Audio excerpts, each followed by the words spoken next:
तो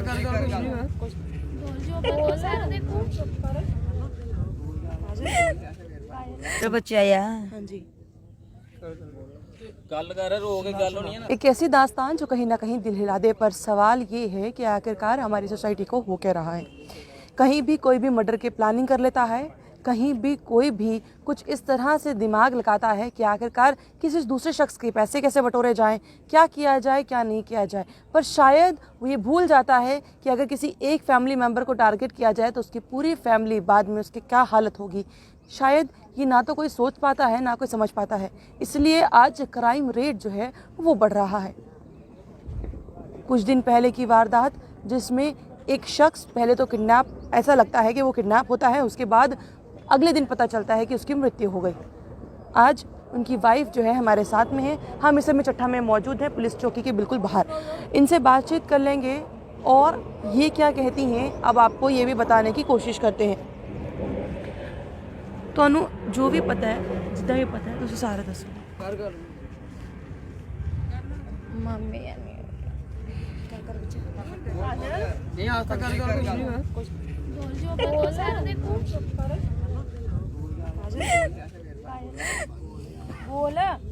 बोल चुप कर।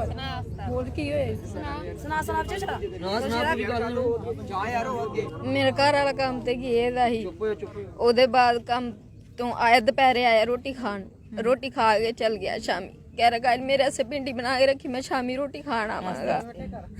ओदे बाद उन्हें फोन किया 9:45 नाल, कह रहा गाइल तू कुछ खाना है? मैं कुछ खाना नहीं, तू घर आया। कह रहा मैं थोड़ी लेट आवांगा, किते काम आया। मैं ठीक है, तो मैं जल्दी आ जाई। कह रहा ठीक है जल्दी आ जाऊंगा। चल कोई गल नहीं, मैं 10 मिनट तक आ जाऊंगा।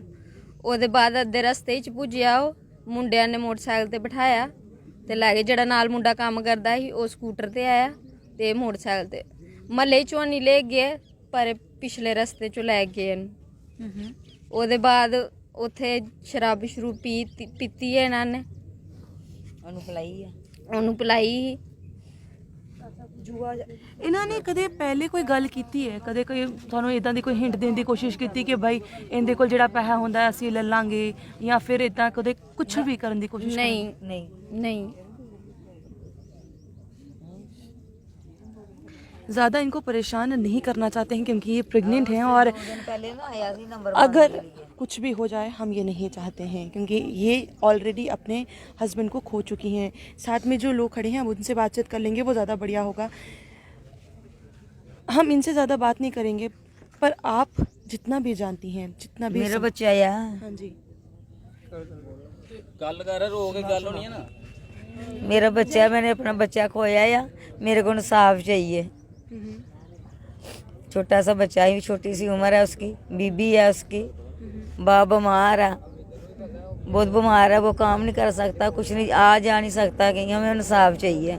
जो पुलिस है वो हमारा साथ पूरा दे रही है। ਕਦੇ ਉਹ ਮੁੰਡਿਆਂ ਨੇ ਕਦੇ ਕੁਝ ਵੀ ਇਦਾਂ ਦੇ ਤੁਹਾਨੂੰ ਦੱਸਣ ਦੀ ਕੋਸ਼ਿਸ਼ ਕੀਤੀ, ਜਾਂ ਉਹਨੇ ਇਦਾਂ ਕਿਉਂ ਕੀਤਾ ਕਿ ਮਤਲਬ ਰਸਤੇ 'ਚ ਇਹਨਾਂ ਨੂੰ ਫੜ ਲਿਆ, ਜਿੱਦਾਂ ਉਹ ਕਹਿ ਰਹੇ ਸੀ ਕਿ ਰਸਤੇ 'ਚ ਹੀ ਫੜ ਲਿਆ? ਕਿੱਦਾਂ ਫੜਿਆ, ਕਿ ਕਦੇ ਕੁਝ ਕਿਹਾ ਉਹਨਾਂ ਨੇ? ਫੋਨ 15 ਦਿਨ ਪਹਿਲੇ ਆਏ ਸੀ ਨਾ, ਆਖਰੀ ਸੀ ਆਪਣਾ ਨੰਬਰ ਦੇ, ਪਾਰਟੀ ਕਰਾਂਗੇ ਬਹਿ ਕੇ। ਮੇਰੇ ਘਰ ਵਾਲੇ ਨੇ ਕਿਹਾ ਨਹੀਂ ਮੈਂ ਪਾਰਟੀ ਪੁਲਟੀ ਨਹੀਂ ਕਰਦਾ, ਉਹ ਨਾ ਟੱਬਰਦਾਰ ਬੰਦਾ ਹੈ, ਆਦਾ ਨੰਬਰ ਤੇ ਦੇ। ਨੰਬਰ ਨਹੀਂ ਦਿੱਤਾ, ਬੋਰਡ ਤੋਂ ਲਿਖ ਕੇ ਲੈ ਗਏ। ਇਹ ਗੱਲ ਮੇਰੇ ਘਰ ਵਾਲੇ ਮੈਨੂੰ ਘਰ ਆ ਕੇ ਸੁਣਾਈ ਸੀ। ਫਿਰ ਉਹਦੇ ਬਾਅਦ ਅਸੀਂ ਧਿਆਨ ਨਹੀਂ ਕੀਤਾ ਸੀ ਕਿ ਕਿਹੜਾ ਜਾ ਰਿਹਾ ਸਾਡਾ, ਮੇਰਾ ਘਰ ਵਾਲਾ ਕਿਹੜਾ ਜਾ ਰਿਹਾ ਇਹਨਾਂ ਨਾਲ। ਕੰਮ ਤੋਂ ਆਂਦਾ ਸੀ ਸਿੱਧਾ ਘਰ ਆਂਦਾ ਸੀ, ਬਾਹਰ ਨਹੀਂ ਜਾਂਦਾ ਸੀ।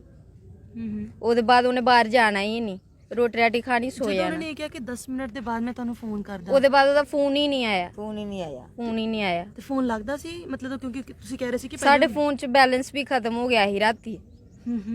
ਮੁੰਡਾ ਬਾਹਰ ਗਿਆ ਦਾ ਸੀ, ਇਹ ਘਰ ਨਹੀਂ ਸੀ।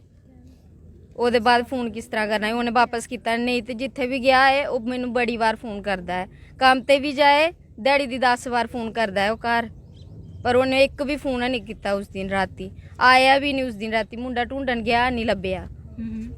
ਭਰਾ ਉਹਦਾ ਢੂੰਡਣ ਗਿਆ ਸੀ 1:30 ਵਜੇ ਨਾਲ, ਨਹੀਂ ਲੱਭਿਆ ਮਹੱਲੇ 'ਚ। ਪਰ ਇਹ ਡਰ ਰਿਹਾ ਹੀ ਜਾਂਦਾ, ਰਾਤ ਬੱਚਾ ਹੀ ਡਰ ਜਾਂਦਾ ਹੈ, ਉਧਰ ਨਹੀਂ ਗਿਆ ਢੂੰਡਣ। ਤੇ ਸਵੇਰੇ ਜਦੋਂ नहीं भी उधर पड़े या जंगल में क्या लेने जाना था उसने। ਜਿਹੜੇ ਮੁੰਡੇ ਨੂੰ ਨਾਲ ਕੰਮ ਕਰਨੇ ਲਾਏ ਦਾ ਸੀ ਉਹਦੇ ਘਰ ਭੇਜਿਆ। ਪਹਿਲੇ ਉਹ ਕਹਿੰਦੇ ਨਹੀਂ ਇੱਧਰ ਨਹੀਂ ਆਇਆ।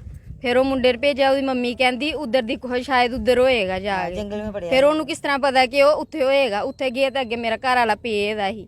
ਉਹਦੀ ਮੰਮਾ ਜਿਹੜਾ ਮੁੰਡੇ ਨੇ ਜਿਹੜਾ ਕੰਮ ਕਰਦਾ ਜਿਹੜੇ ਅਸੀਂ ਕੰਮ ਤੇ ਲਗਾਏ ਇਹਦਾ ਹੀ ਨਾਲ ਉਹਦੀ ਮੰਮਾ ਕਹਿ ਰਹੀ ਸੀ ਕਿ ਉਧਰ ਪਿਆ ਹੈਗਾ ਸ਼ਾਇਦ ਦਿਖੋ ਜਾ ਕੇ ਉੱਥੇ ਦੇਖਿਆ ਛੋਟਾ ਜਿਹਾ ਭਰਾ ਹੈ ਉਹਦਾ ਉਹਨੇ ਦੇਖਿਆ ਉਹ ਡਰ ਗਿਆ ਉਹ ਘਰ ਆਇਆ ਇੰਨੇ ਚਾਹੀ ਗਏ ਤੇ ਬੜੀ ਬੁਰੀ ਹਾਲਤ ਸੀ ਮੇਰੇ ਘਰ वाले दी ऐसी सोचा बच जाएगा ही फटाफट चुक के ले आए कि मार मुर के छत्ती के ऊपर लटाए या था छोटी सी छत्ती थी उस पे डाला हुआ था वहाँ पे इंसान खुद नहीं लेट सकता ऊपर से चादर डाली हुई थी आधा नीचे था आधा ऊपर था उसके बाल खिल रहे हुए थे जैसे उसे बहुत बुरी तरह मारा है फोन भी तोड़ दिया मिट्टी से पूरा भरा फोन तोड़ के उसके जेब में डाल दिया था पैसा 1 रुपये भी नहीं बटुए के बीच में सिर्फ 10 रुपए मिले काम की सेल भी नहीं थी कानों में और मुंह में रूं डाली हुई थी रूं जब निकाली तो झाग निकल रहा था उसके मुंह से ਕਦੇ ਜਿੱਦਾਂ ਪਹਿਲੇ ਜੂਆ ਜਾਂ ਇਦਾਂ ਦਾ ਉਹਨਾਂ ਨੇ ਕਦੇ ਕੁਝ ਕੀਤਾ ਸੀ ਪਹਿਲੇ ਜੂਆ ਖੇਡਦੇ ਸੀ ਜਾਂ ਕੋਈ ਨਸ਼ਾ ਨੁਸ਼ਾ ਕਰਦੇ ਸੀਗੇ ना नशा नहीं कोई भी करता सी कभी दारू थोड़ी पीता ड्रिंक कर लेता था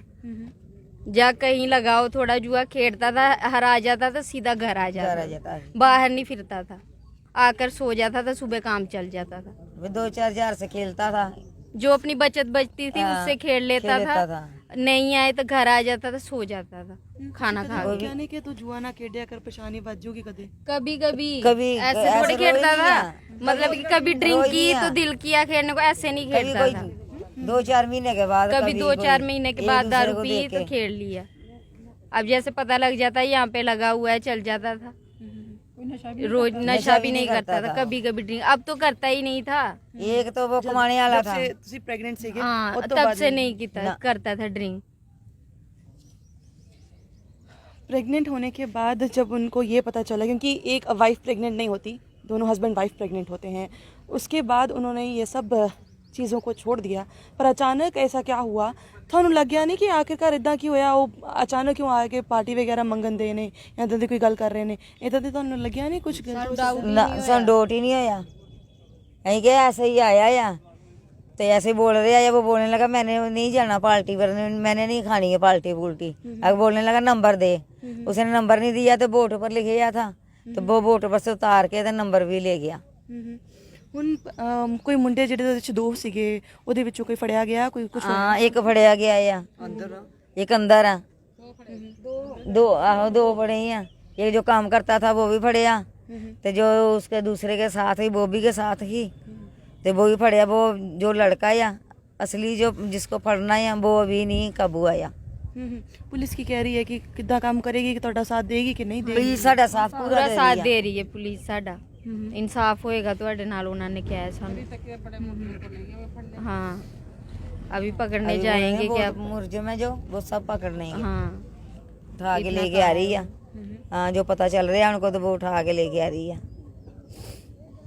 पुलिस साथ देगी पुलिस इंसाफ करवाएगी पर आखिरकार सवाल वहाँ पर अटक जाता है कि जब भी शायद हम क्राइम जब भी करने लगते हैं ना जाने हमारे दिमाग में ऐसी क्या बात आती है कि हम ये भूल जाते हैं कि देखिए उनके पिताजी काम नहीं कर पाते वो सिर्फ इकलौता ऐसा शख्स था जो घर को कमाता था घर के लिए कमाता था और वहीं आपको बता दें उनकी वाइफ प्रेग्नेंट थी मदर की आप हालत देख रहे हैं कि आखिरकार वो इस समय अब सिर्फ और सिर्फ इंसाफ मांग रहे हैं कि आखिरकार जिसने ये किया है वो गलत किया है क्योंकि हमने पहले भी यही कहा आज भी हम यही कह रहे हैं कि उस बच्चे का क्या कसूर था जो शायद अभी इस दुनिया में आया भी नहीं था जिसने अपने पापा को अभी तक देखा भी नहीं था हाँ महसूस ज़रूर किया होगा बट अभी तक देखा नहीं था कि मेरे पापा कैसे दिखते हैं मेरे पापा मुझे किस तरह से प्यार करेंगे आप अगर उसकी सोचिए कुछ इस तरह से क्राइम करने से पहले ज़रा देखना चाहिए और कहीं ना कहीं यहाँ पर अब पुलिस की जिस तरह से पुलिस अभी ये कह रही है कि हम साथ में खड़े हैं आपकी मदद करेंगे पर कहीं ना कहीं